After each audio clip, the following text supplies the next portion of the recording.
We've had farm-to-table restaurants, farm-to-table cuisine, but we've never actually participated in it.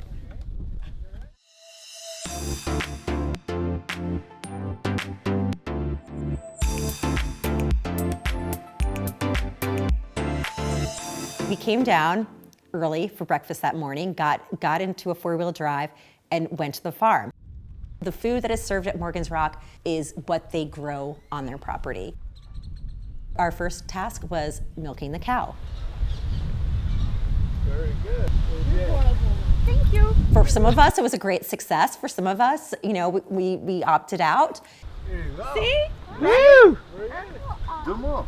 That's all. it. That's all. My kids drink milk every day. Very good. They know it comes from a cow, but they don't really have seen the whole process or participate in the whole process. And we'll never drink milk the same again in a really positive way. Milking the cow definitely got me out of my comfort zone. The chicken pen, yes. That was intense.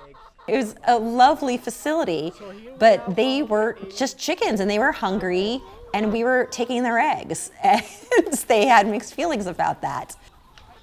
It got rather intense and especially when my son Jasper broke the egg and yeah. What did you do?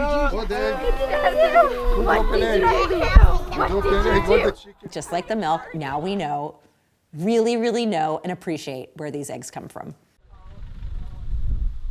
We have our milk from the cow and we have the eggs from the chicken and we stroll across the farm, this beautiful open-aired kitchen with a wood-burning stove where we get to making breakfast.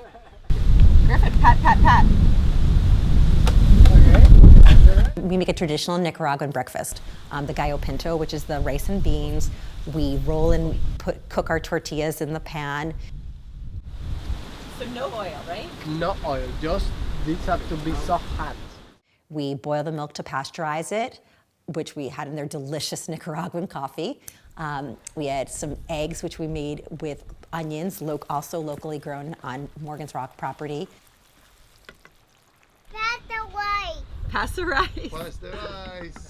They learned that day what sustainability really is in the simplest of ways, and they get it now.